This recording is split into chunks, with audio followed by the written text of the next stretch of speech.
Good afternoon. Welcome to Good Guy Sports. I'm Jackson Gerke, alongside our host Mike Roby, and the two Blakes. We will uh, on our show for today. We will talk about the MLB heats up, college football predictions. We will break down the champion sleeper team and the most disappointing team, and then we'll close out the show with some NFL news that we that we will get to a little later on the show. But before we get into all that, I want to talk about my surfing experience. So, as you might expect, I just competed in surfers healing this past Monday, and uh, and as you can see in your background, and Uncle Mike has that right behind you, Mike, is me on the surfboard. And I've sent you a lot of pictures of me in the background, and know how really special this was and the moment it is. And I got to tell you, it was just really quite the scene from what I've accomplished. And brother Blake brother Blake couldn't make it and wasn't able to make it because of his work schedule, unfortunately. But BL Blake Lumberger, I know that you were there in full support, and Miss T want to just shout out and thanks to Miss Tegan for helping me out and coaching me up for training me for allowing me to work on better skills and be a better surfer as the weeks go on in progress. And I think that she really thanked her a lot, and I really thank her for that, and just young people that put on a great show for us. And I want to thank her for that. It was really special. So before I move on, I just want to show you the trophy that I won here to the audience. Bringing home a little hardware. Yeah, so Hey, for our audience, for Good Sports of the special prize I got from the tournament that I won is right here. As you can see, it's very special and shiny, and it's very golden. It reminds me that it's such a piece of history and hardware that it reminds me that you won the gold medal in the Olympics or a championship in the World Championships of surfing. That's just what it reminds me of, because of how special and shiny of a piece of hardware this is. And really, what I think what I really wish could have happened is, usually whenever a champion is crowned in surfing, whether it's the World Championships or the Olympics, they do a thing called the chair, which I feel like I should be doing, or for any competitor in service healing um service healing for the event in Rifle Beach, which I feel like that I really wish that Miss Tegan and one of her serving partners really just do do the celebration chair like the professional servers do. I didn't it did They didn't really do that, just because of how just because it's not really a competition. It's just like going out there and just and just really about having fun. But hey Jackson, I gotta ask, but I really did you wish find that the they right.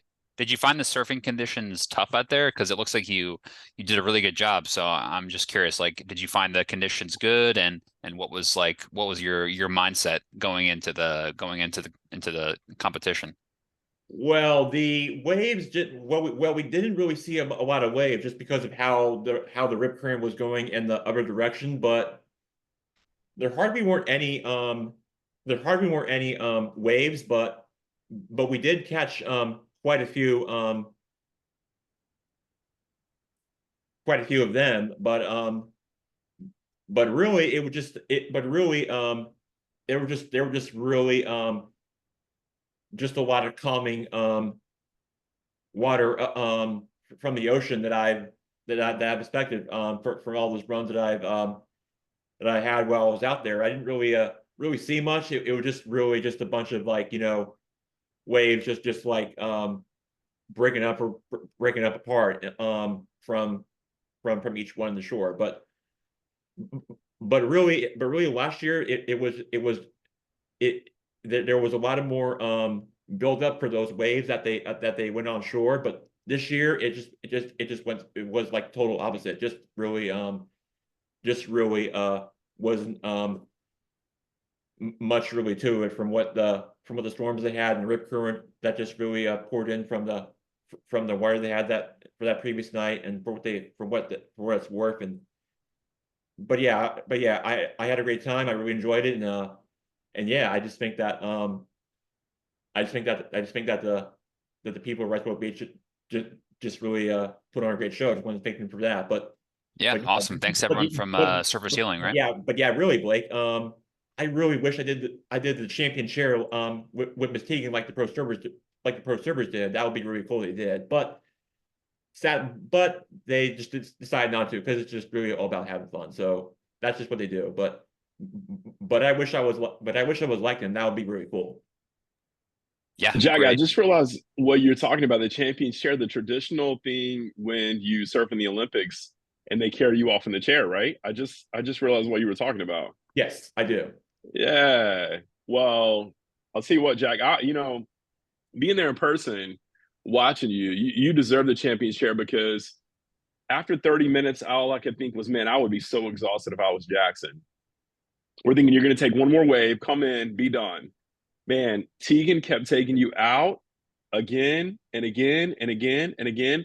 And an hour and a half later, Jackson, I had to extend my parking because you served so long that I had to extend my parking. An hour and a half later, you came in, which, man, I'm going to give you all the props, Jack. You're a champion, man. That's a tiring thing to do for an hour and a half. So you did great. You caught so many waves. We got so many cool pictures. Mike is the man with the background today. That's so cool.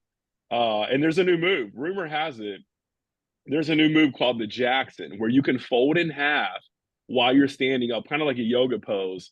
Called the Jackson is a new surfing wave. Hopefully, they'll debut in the Olympics next year. So great job, Jack. Kudos. It looked like a Like, lot of fun. I'm sure you had a blast. absolutely, Mike. It really means a lot. I had a great time. I really just really enjoyed it and took it all in. Yeah, it was really a lot of fun. I really enjoyed it. Excellent. All right, well, let's now take a turn and talk and get right into some real sports now. We are gonna we are gonna we are gonna get right into the MLB heats up. As expected, one of the top teams that we have currently right now that are one of the top teams that in the MLB right now are the Dodgers, Phillies. Looks good at the moment. But if I take a look at the standings right now, you can see here in the NL East that the Phillies still have the NL East lead for the advantage, followed by the Braves, and then the Mets just dominating just right there. The Nationals are just kind of really out of it at this point, but Yeah. the Marlins are just really not their year Yeah. at this point. But if you take a look at the Dodgers, yes, they are ahead of the NL West as expected. No surprise there. But the Diamondbacks are tied with 72 wins. Yeah, so you have the Diamondbacks who are right there with the Dodgers. And the Padres, the They have the, Diamondbacks and and they have the same Padres. record, 72-56. And Yeah. so that I find fascinating. And then look at this. In the AL West, you have the Yankees and the Orioles right there, which is going to be very fascinating to watch and keep an eye on, because this is going to be a game on the line, going down the wire. off to Probably the end up races coming down to a kind of. head-to-head series at Oh yes, probably oh in the yeah, end, right? oh yeah, very very much so. And it's going to be really going down the wire of how this AL East is going to play out, because from what I'm seeing on the standings, the Yankees and the Orioles are going to be in for a fight in the postseason, depending on how this all plays out. But yeah, those teams are just going to get real hot entering into possibly in October for the upcoming postseason. Yeah. Well, I know the Phillies are most likely going to win the NL East, but they are 12-18 since the All-Star break. Mm. So they're kind of sliding down. They're doing just the opposite of what the Yankees. What do Yankees. you always say, Mike? It's not your record, it's when you get hot. It's when you get hot. Look at Aaron Judge with 48 home runs and Juan Soto with 36 home runs. Jeez. Judge is leading the MLB in home runs. He's first in RBIs, and he's second in batting average. We may be looking at a potential Triple Crown winner. Wow. When's the last time that was done? Oh, gosh. Oh, a long time ago. I think didn't Miguel Cabrera did it back in the mid 2010s. I know. I don't know if there's a more recent one than that. Yeah, Who was he playing for? That was back in the Detroit Tigers. Yeah, wow. about a decade ago. Yeah. Yeah. But yeah, I mean, like you said, Mike, you always see teams that get hot early in the year, get hot later in the year, and perhaps the record doesn't tell the full story. I don't know if you can throw the Phillies in that bracket, because they've had postseason success the past couple of years, obviously getting making it to the World Series and almost making it to the World Series last year, to be fair to them. So they do have the postseason pedigree, but I do think you're right. There's more than just a record in baseball, obviously, given the sheer number of games that are played and teams getting hot at the right time. And we got about a month left in the season at this point. A little over a month. Yeah. So you could argue that if the Braves obviously have had injury after injury this year, so they haven't really been able to put up a competitive fight for that division. Yeah. The Mets have been hanging around despite some of their issues they've had the past couple of years as well. So, yeah. Yeah, Austin Riley's out for the rest of the season. And you can add him to the list of casualties this year. I would expect that Albies would be back the later part of September, because he's out with a broken wrist that he sustained when someone was sliding into second base. So I mean, talk about being snake bit. I mean, the only good news for the Braves is Chris Sales right now is on track. He could potentially be the Cy Young winner for the National League. He's got you think he's the favorite still? He's got the second best ERA. Skubal for the Tigers has got a slightly better ERA, but he's also up there on strikeouts. So he's but he plays for the Tigers though. Yeah, well, Chris Sales is Isn't it up there for the strikeouts too. Is it NL and AL though, right? So yeah, who would be? Is it the guy from Snell, right, for the Giants was up there with Sales? But he's kind of fell off though. He's kind of fell off, and Cease with San Diego's up there. Yeah. With the strikeouts, and he also had a no-hitter earlier on against my Nationals, but his ERA is up way higher than Sales.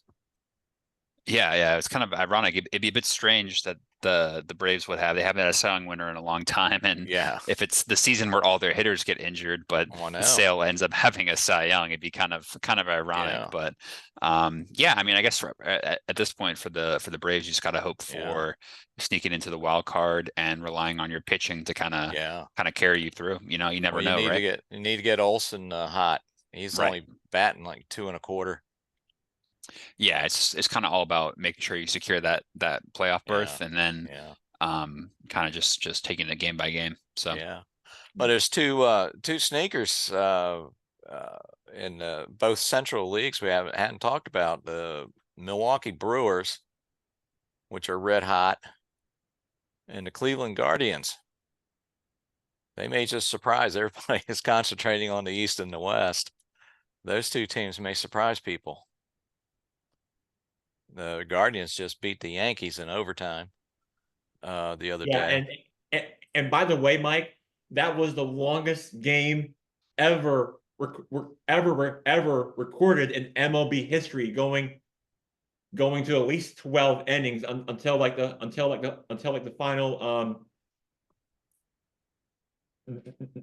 final play Yeah.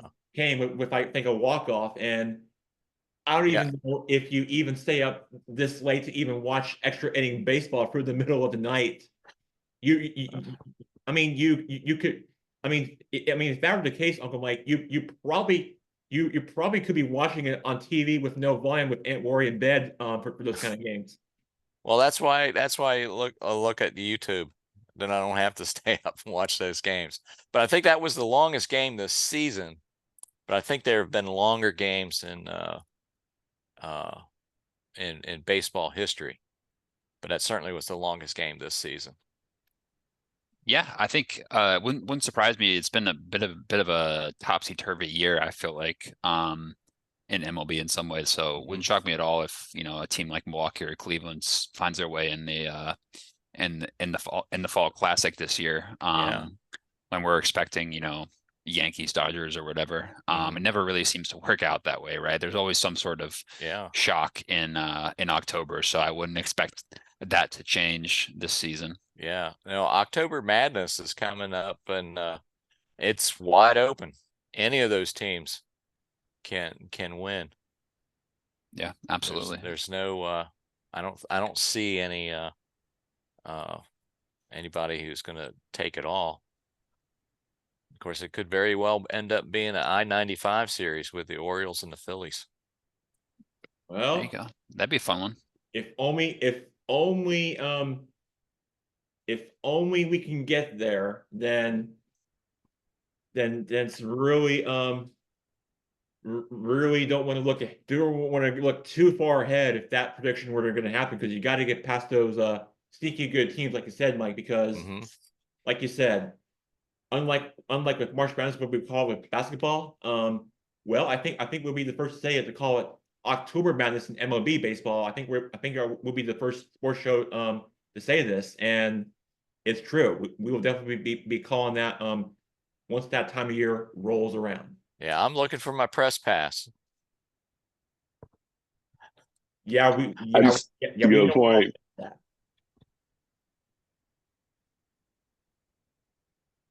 So also in the Central, the Twins and the Royals and the Tigers are so out of it. Yeah. And then the Chicago yeah, and then the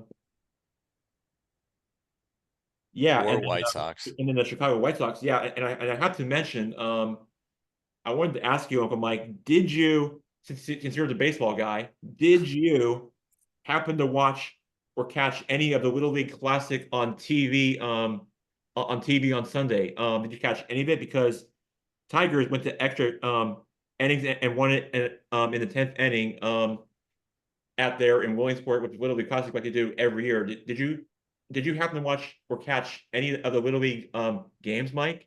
No, I'm sorry to say I didn't catch any of them. Oh, I went out for a long swim Sunday morning, and I guess I came back and just zoned out for most of the rest of the day.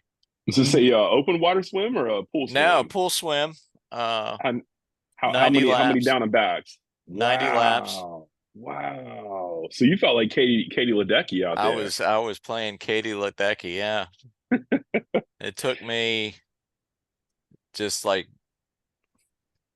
20 seconds under 1 hour to do it all. Man, any stops, any breaks? No. Jeez, that's unreal. Use Just historical? nope. Jeez. Are you? And you're a 3-3 guy, right? No, I'm a 1-1. I'm 1-1. I like it. Okay, I like it. I like to breathe, That's impressive. What but now? The classic Jack you're talking about? That's when the major league teams play in a little league field. What is this again? they Yeah. have they have a full size major league field and Williamsport where they have the Little League World Series, Oh, and that's every cool. year, I think last year the Phillies and the Nationals played, but Yes. every year they have a two major league teams play there in front of the Little League teams. Man, Now the that's Little League cool. teams still play on a 60 foot field. Right.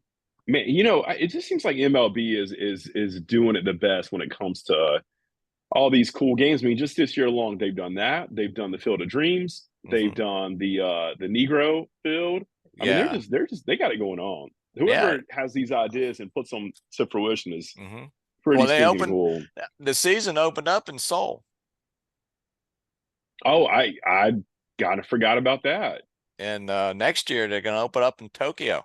That's They're going to cool. have two That's so games in cool. Tokyo.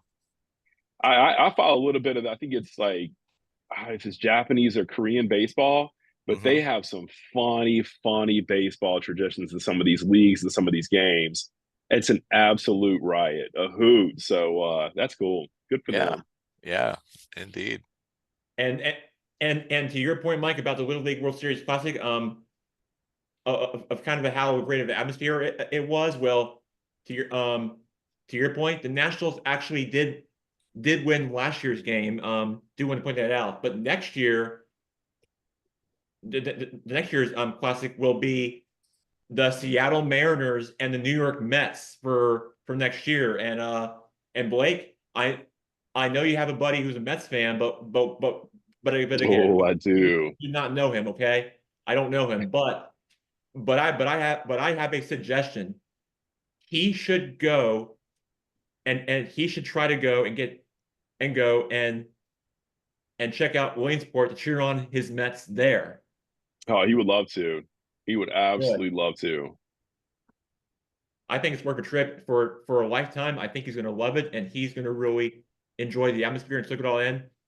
He's going to love Williamsport. It's a place to be, and I think Uncle Mike should do the same because his grandkids. He should go there with Aunt Lori and check out all the fanfare and all the little kids and all the excitement. They You're going to love Williamsport. It's a family friendly atmosphere, unlike going to Disney World or the theme parks overall. It has that feel, and it's really a place I would highly recommend if you guys can make it. Yeah, the first Jackson, thing what you got to? Oh, go ahead, Mike. no, I was gonna say the first thing I want to do when I get there is slide down the outfield hill. Oh, First of absolute all, good Mike, call. are you too old to do that? I mean, first of Oh, No, Jackson. no, I'm not Yeah, too get some old. cardboard. I Never think we too could old all for a do it. slide. Never too old. okay, well, Age is just a number. Come on, okay, that's well, I right. think okay, well, and then if that's the case, then I think you and your grandkids should do it with Aunt Lori. That'll be one to remember as a memory. Absolutely. And I really wish the Braves were playing there because Acuna Jr. and those big star players, if they were there, yeah, that would really get anybody's attention for their for their little league players and the fans of how of a beloved star player he was. But the, but like I said, unfortunately, they will not be playing next year. Maybe the Braves can play in 2026 or the 2027 Classic. Then who knows? Maybe we can all make it there as Braves fans. You Yeah. never know. Speaking of the Braves, But it my won't happen. Nationals are flying down But it to won't Atlanta happen. right now. Or are they? But it won't happen Yeah. next year. So just so you know, yeah. About your Nationals, Mike. Yeah, down in Atlanta. Yeah, that's going to be some divisional rivalry. Mike, we really need some wins right now, and I think you guys are out of it mathematically. How generous are you guys feeling? None. No love lost, huh? No. Gonna have to earn your All right, W. just checking. Yeah. Well, the Braves got to beat the Phillies tonight. Oh, to even stay. So if they lose tonight, they're out. No, they're not. Okay. They're just trying to But keep up the pace. Yeah. they got to keep it on an even keel. They lost last night 3-2, God. but they won the night before. So they got to win tonight to win the series. You don't have any extra brooms laying around, do you, Mike? No, not this Okay. season. Okay, not this season. Okay. I mean, if you have a broom in your house, might as well break it out and do like a sweep around your office. Yeah, You only do that if your team sweeps Do a little dusting. Yeah. its a little opponent. dusting. Yeah. Yeah, but when you win a 2-game series, that's just a dusting. Oh, is it just a 2-game series? No, it's a Uh, yeah, no, it's a 3-game series. But All right. What's our next topic today, Anyway, Jack? Blake, so before we move on to our next sporting topic, I do want to add one last thing before we We're ready to talk a little football, man. yes, I know. I know. Well, one Jackson, last what'd you say about Florida State? real quick. Sorry, Blake. Real quick. So we mentioned about the Brewers, and the Cardinals are right there. But I also wanted to point out that you're wearing a Cubbies shirt, Blake. This is correct. Yeah, this is correct. That's a I cool was in shirt. Chicago recently, so I picked up a Wrigley Field t-shirt That's cool. while I was What a in cool town. shirt. Kind of a nice little throwback. I didn't want to It get like is. a Cubs shirt because I'm not a Cubs fan, but I like Wrigley Field a lot. So I Yeah. got a nice little t-shirt there. So appreciate the shout out there, Jack. all right. For the record, Blake, I think the Cubs are better than the White Sox. No question about Not it. a high bar. Not a high bar. I think the North Side's a lot better than the South Side, just for a Chicago. You are correct. I think there's some teams playing the Little League World Series that are better than the White Sox, my friend. So I think I agree there. I think I'm right there with you, brother Blake. You know what Indeed. hurts about that, Blake, is the Charlotte Knights are the feeder to that misery right now. So sorry about that in advance. Yeah. Well, I'm sure they could use some help up there. So they gotta send some scouts down to Charlotte and bring some of those boys up for support because Well, they need it. it sounds like they're the only AAA team where the people don't want to leave. Yeah, pretty much. They want the Yankees to It's like, yeah, I kind of like it here in Charlotte, actually. Yeah, it's kind of comfortable down here. I don't know. gosh, jeez. So did you actually get to Wrigleyville while you were in Chicago? I did. Yeah, I didn't get to go to they were playing in the White Sox, actually. The Cubs were playing an intercity series Okay. while I was there. I didn't get to go to a game in at the South Side, but I did get to walk around the stadium a little bit and check it out. They made a lot of renovations to the exterior of Wrigleyville recently as well. I went there with my dad about, I want to say 8 years ago, maybe at this point. But even since then, they've added a lot of new shops, restaurants, bars, etc. in the surrounding area. So Do they still have the grandstands on top of some of the row houses across the street? They do. Yeah, they've got the Wrigleyville bleachers, rooftop bleachers. Yeah, for sure. right. Some of the, I think, I don't know if they were. I remember somebody told me that they were. Some of those might be going away soon or something like that, or they're making more renovations. So definitely worth checking out for any fan to go to Wrigley. It's definitely a bucket list stadium for sure. So. Oh, sounds good. All right, Blake. Now we can move on to some college football. It's the sport that I love and passionate about as a lifelong fan. We're just about around the corner. Just At about that time of year, huh? Less than a few days away, and we're already kicking it off, and just about time for the start of tailgating, fall, and the atmosphere. It's just, and you can definitely feel it. It's in the air, and you can already know that it's already just about around the corner. So with that, we are going to start with our college football predictions. A few things I want to ask the panel about for this particular topic. 3 things I have for you guys. Who do you have as a champion crown for the game? who is your sleeper team? And third, which team will be the most disappointed team, meaning they will not have a great season or great record and will miss a bowl game. Thoughts, guys? Yeah, I'll start with some of my predictions. I like those are good good questions, by the way.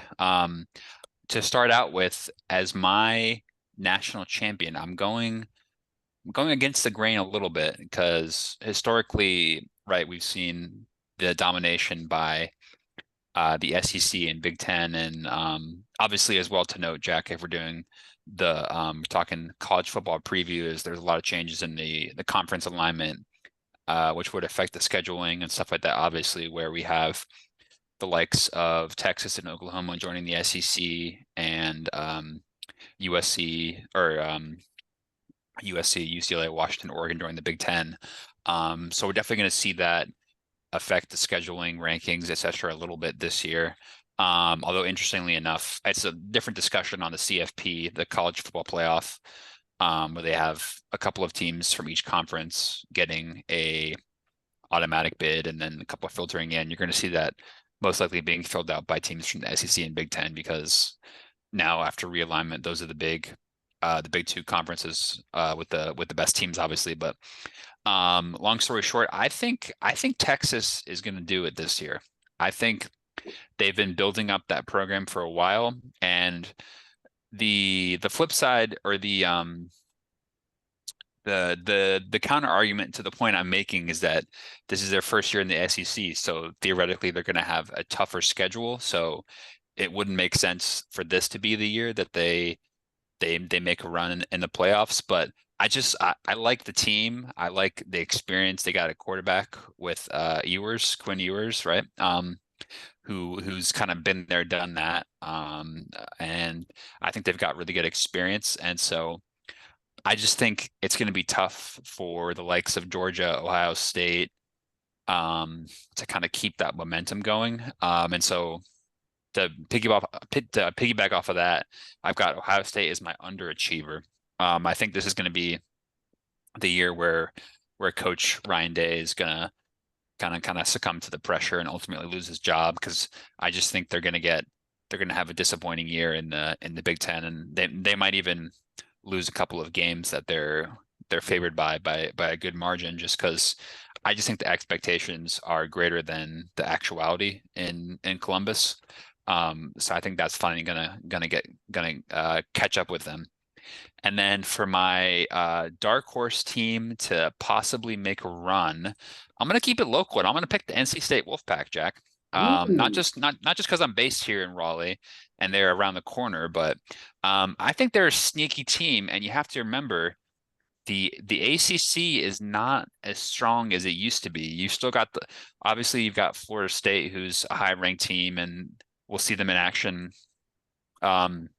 this Saturday out there in Dublin, right, against the Yellow Jackets. So we'll have a better look at the ACC after this weekend in a little early season matchup. But I don't think the ACC is really too much to write home about this year. So and like I mentioned earlier, they're still in this new playoff format, even despite the conference realignment we've seen, where most of the power is in the SEC and the Big Ten this year. They're still giving out automatic bids to the ACC, Big Ten, and Pac-12, right? Is that correct, Jackson? Yes.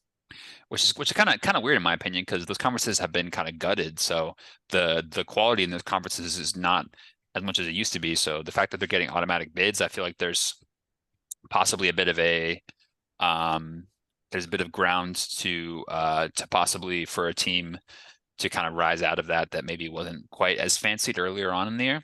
So I think NC State could go on a bit of a run in the ACC, given the relative lack of superpower teams that we're really seeing there. So those are my picks, Jack. What do you think? Well, I think we'll have to wait and see, because to your point about Ohio State, I just think that I think coming out of I don't even know if anybody cares about the AP preseason top 25 for rankings at all, which I feel like It's a good gauge as to like Blake, but how people kind of think about these new teams coming into the season, right? Because we see a lot of turnover year to year in college football. So I feel like it's a good general gauge to see how people are feeling about a team. But to your point, it's it's not the Bible, So these rankings are gonna change a lot week to week, right? like for example, so does anybody watch preseason football? Like, I mean, first of all, you catch highlights on Sports Center and other TV shows and such, but hardly anybody in America watches a live preseason game. Nobody does. So what is everybody else picking for these questions here? Who do we like? Who do we not like? What's going on? I'm gonna give you guys the first upset of the season. Are you guys ready for this? And I don't know why Colorado chose North Dakota as their FCS football game, but watch out, Colorado. They'll be taking the first upset of the season, FBS versus FCS, to North Dakota State University, and Colorado takes a fall. Week 1, very first game. I'd say that's a tough game to play, as dominant as that team has been for the last decade. So watch out, Colorado, Jackson. How about that? Ooh. Blake Lumberger hot take.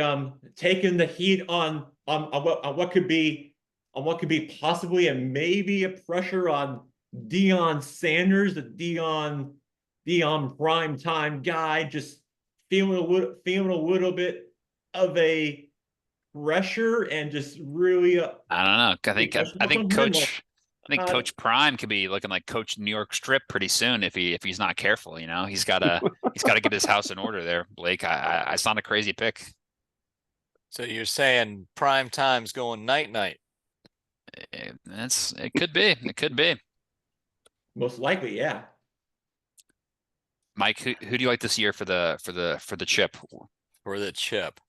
Okay. Well, I'll go out on a limb and say Oregon. Ooh, okay. I like that. I like that pick. I was gonna Big say the Ten same thing. zone. And then for my underachiever, Crimson Tide. Ooh. Bama. Ooh. The Nick Saban hangover. Yeah. For my sleeper, get ready for this. Texas A&M. Ooh. Big game week 1 versus the Fighting Irish, right? Yeah, their new coach. Their new coach from the Duke Blue Devils. Yeah, he left there. He left there as quick as he could. Yeah. But I think he's going to have the Texas A&M. So does that mean you think they're going to beat Notre Dame week 1? Yeah. I'll go with it is a home game for the Aggies, so now they have Notre Dame's got a transfer quarterback that came from Duke. So there'll be Riley a lot Leonard, of a lot of Duke connections in that they game. know each other well, don't they? Yeah, the coach and quarterback there. Just interesting matchup. I'll take the Aggies. Aggies by 3. Okay, I like that. I like those picks, Jack. What do you think? I agree. I mean, Texas A&M should have a pretty good decent season, although I will say that that their schedule should be manageable if I take a look at it with their team. They should have a pretty solid season depending on how it goes, but nothing's guaranteed. But I do know that they'll definitely be making a bowl game for sure, without question. Yeah, I mean, if you look at their schedule, they don't have to play Alabama or Georgia. So their toughest game is probably the renewal of their old rivalry with Texas for the last game of this season. So that could end up being a big game for playoff purposes. That renewing of the Texas rivalry there. So keep an eye on that. Longhorns' first loss. It could be, yeah. I mean, imagine if they go in there each with 0 or 1 losses. That would be That'd be a massive one, and they have the Longhorns at home this year as well. The Aggies do. So, yeah, I like that pick. So okay. So I'm gonna pull up the Texas A&M schedule, and I have it right here on my iPad. Just bear with me while it loads. I'm gonna take a look here, and okay. So they open up the season at home against Notre Dame. I I think that one's going to be a loss for me because Notre Dame is Not a a really terrible good pick. is a really good team, and with the former Ohio State head coach, those fans are well traveled, and they're going to take over Kyle Field because Notre Dame just a national brand of college football. So, and then after that, they play after that We're going to go through the whole schedule. well, no. But I'm just breaking it down as quickly as I can. Nick Nice, that's a cupcake game for me. Yes, you heard me. That was a cupcake game for me. That's gonna which means they're going to be winning this one pretty easily. And then after that, they go to Florida. That's a win. Florida. If you look at the team perspective, for what the Gators have dealing with under doing Napier, look, the word I'm getting from that team is patience. So to me, A&M is just going to as expected. They in the last few trips to Gainesville has gone pretty well, and pretty much A&M has owned them in the last few years. So yeah, so I do think A&M is going to win that game, and Florida, they're just going in a total rebuild right now for that program. So that's where things are right now. And next up for them, they got Bowling Green. That's also another cupcake game. And and then after that and after that you got Arkansas followed by Missouri. Then you have to go on the road to Mississippi State and have to deal with those cowbells in Starkville. Not a great feeling.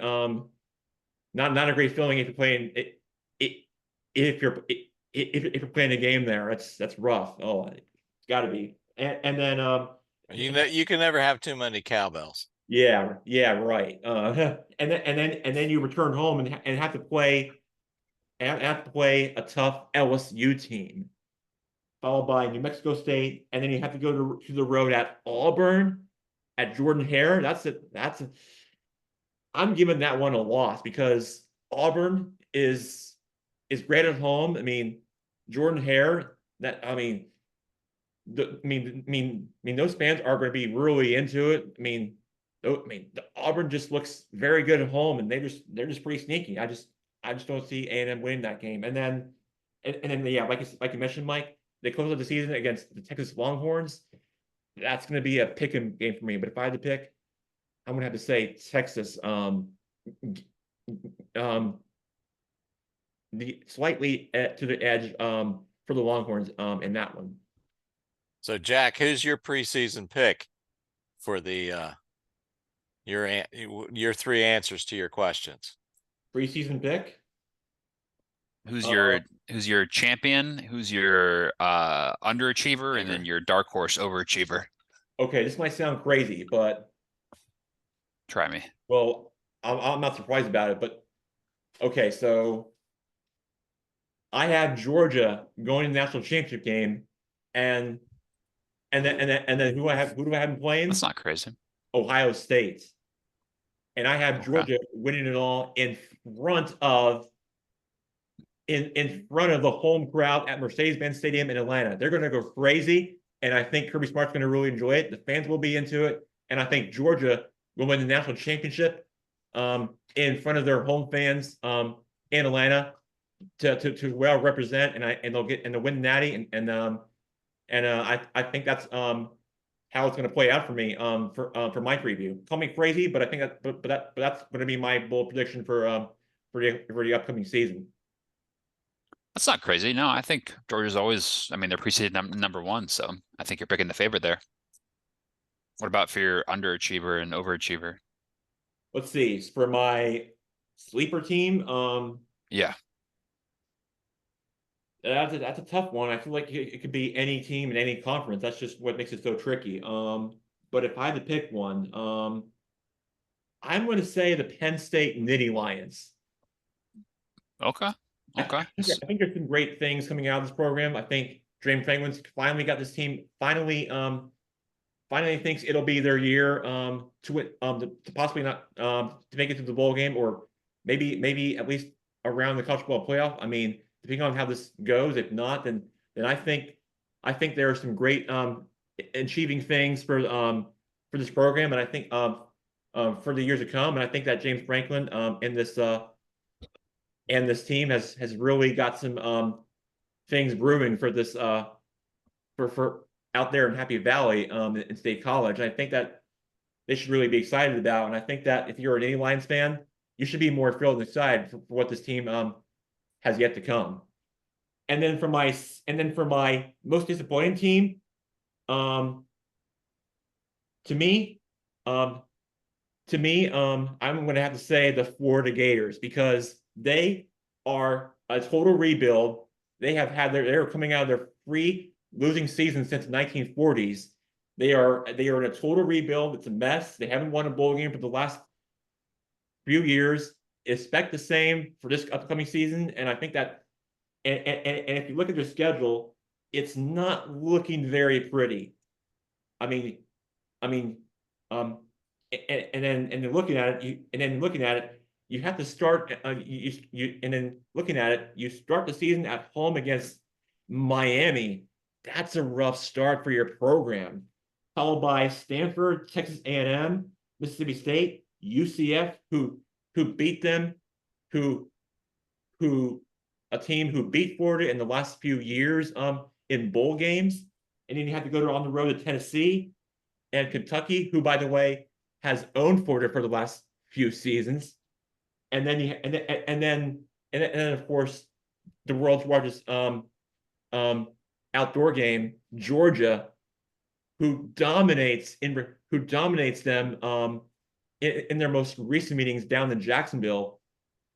And then you have to return home against LSU, Ole Miss.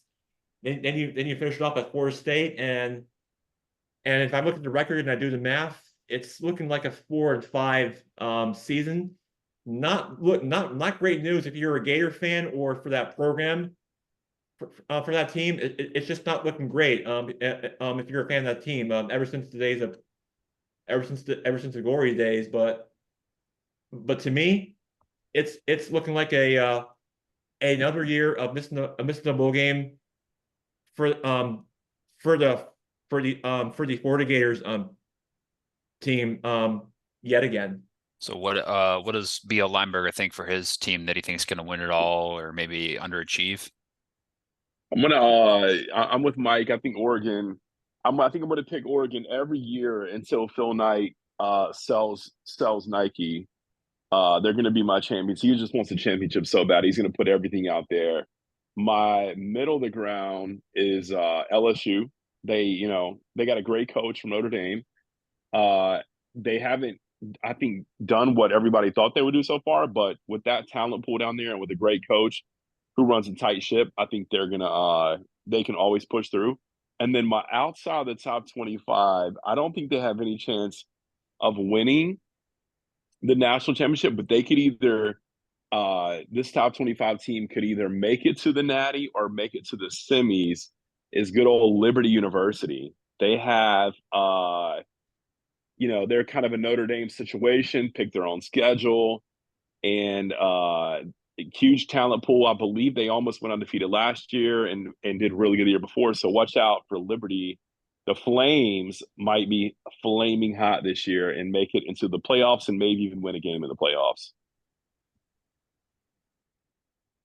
I like it. I like it. Get a nice non power five in there to kind of break up the party. Obviously, we've got a expanded playoffs this year, right? For 12 teams, right, Jackson? So, yeah, you might see a team sneak in there from a conference you're not expecting. So, I mean, why not, right? Yeah. I don't think anybody from the Pac-12 will be there. Well, I guess technically they have to let one in because they still have these automatic berths, but There's only two Pac-12 teams. is. There's only two teams left. One team. Oh, that's right. Actually, Yeah, yeah. yeah. Wait, so is there an automatic berth for one of the Pac-12? Surely not, then, right? No, it wouldn't be. Wait, Okay. what two teams are left? It's, Oregon State and Washington State. Yeah. Wait, you're kidding. What happened? No one picked them off? Yeah, I mean they're Yeah. basically independent, I guess, but they Yeah. still, yeah, Pac-12 is a bit of a mess, yeah. Cal is now in the ACC. Or so the SEC, Big Ten, Big 12, and ACC still get automatic bids, Yeah. and then the highest ranked champion, from the Power 5 teams also gets an automatic bid, I guess. So I don't know. I mean, the whole playoff system is a bit of a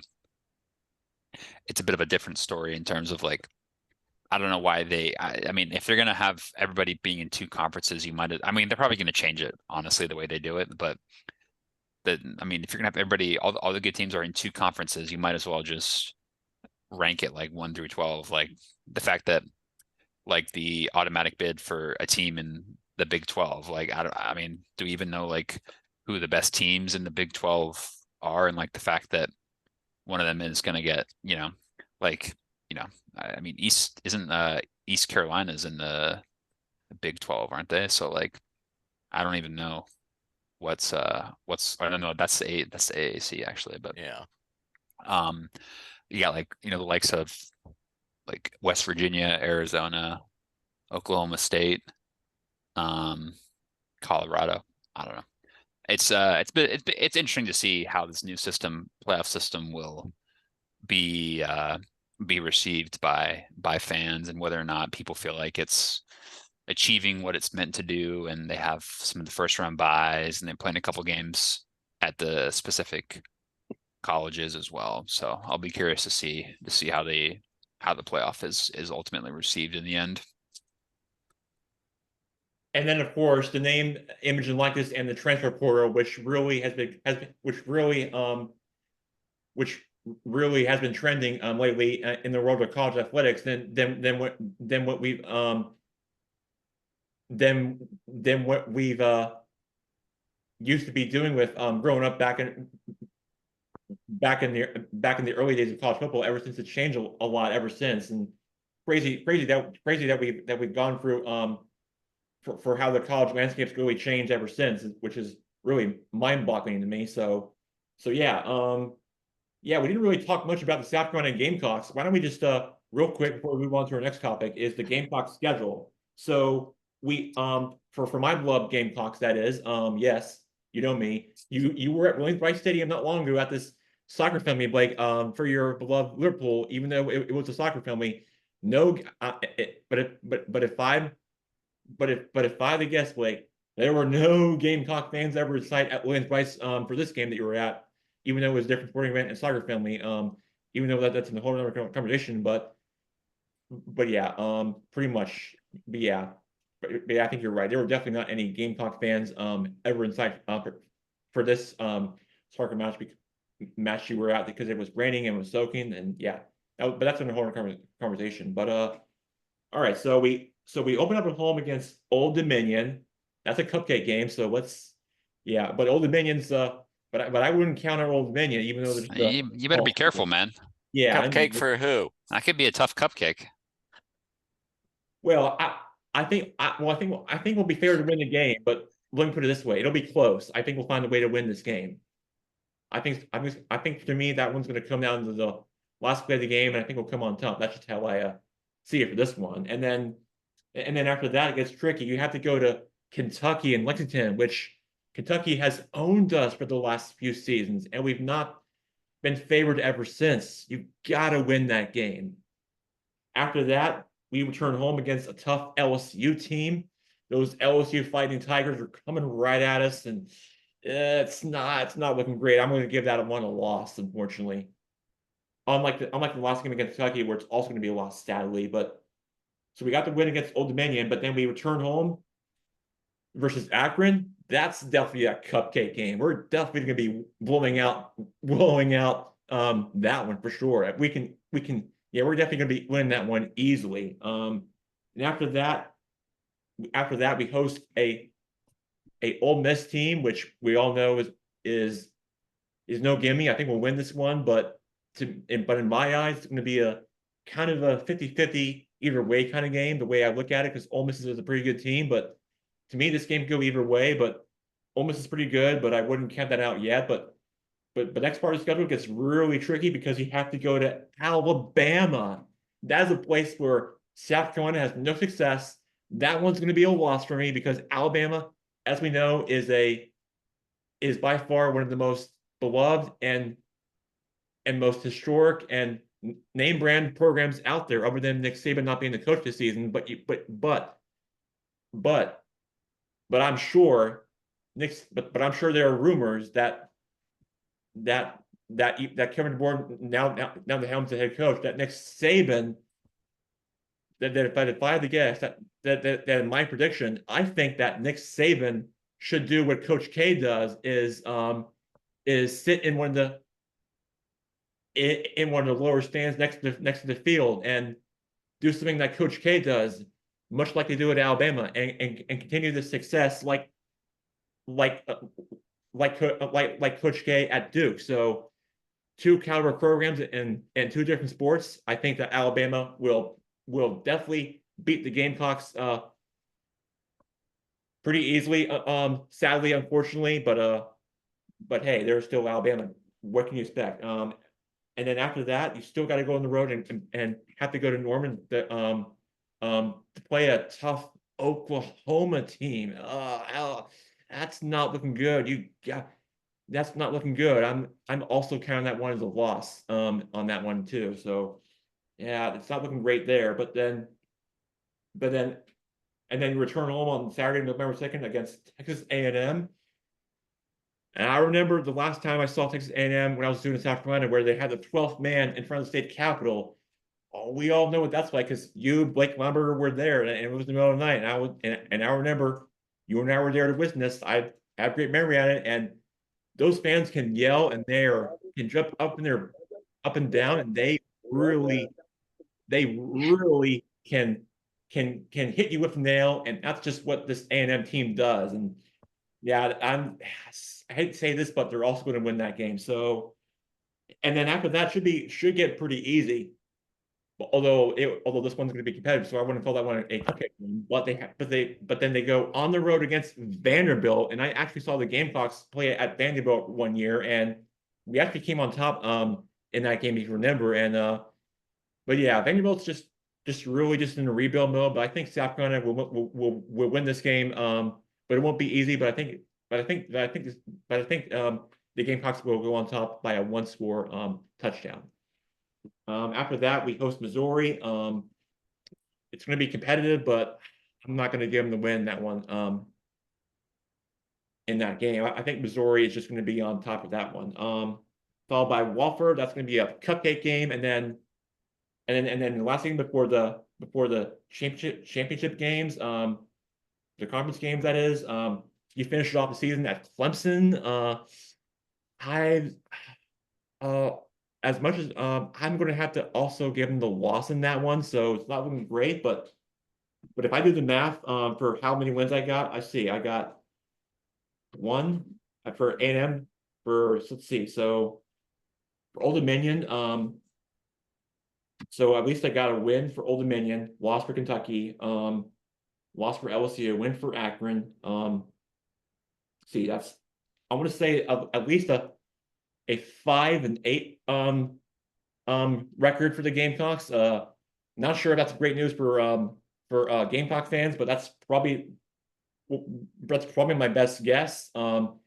Anywhere above 5-8 record, that's not going to get you to a bowl game, and that's nothing, and that's not what you want to hear for a beloved Gamecock fan like myself. That you really want to hear for what's given for what this team is doing. But yeah, your college football team does not want to finish above a 5-win season. That's not gonna count it and get you to a bowl game. But anywhere past 5-win season, you're then you should probably slightly get you into one of those small town bowl games in a perspective rather than go to those actual big city bowl games overall. So real quick, you guys thoughts on this real quick before we move on real quickly on your thoughts on the Gamecock football season. Beal Weinberger.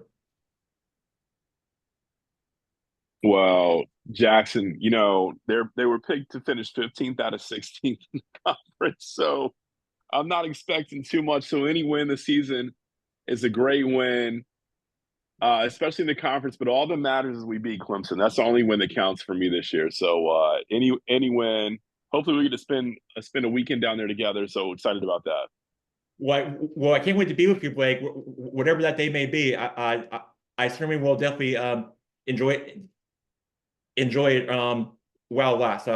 Certainly will definitely be part of that. So real quick, Mike, before we I think we're out of time, Jack. We gotta wrap things up here, man. Sorry, but one last thing before we get ourselves out of here, real quick. The Commanders and Eagles made a rare trade for a in-division trade today. The Eagles get John Dotson goes to the Eagles from your Washington Commanders for multiple mid-round draft picks. So I know you don't want. I know that stings and hurts if you're a Commanders fan, Mike. But I want to real quick. I want to get your thoughts and reaction to this news that just broke that I saw on the article from ESPN that John Dotson is a Philadelphia Eagle, and you guys trade away for future draft picks. What are your thoughts on that, Mike? That's fine. I don't think it's any real great loss. I mean, he last couple of years he was average. He really didn't light up the play. So, wish him well with the Eagles, but I'm not upset about that. Oh, fair point. That's all right. Well, that's a great way to cut it off. We are over the limit. Good guy sport. Sorry we're over the limit. That our show that we are past the 6 o'clock hour. As Burbank said, we are now officially out of time.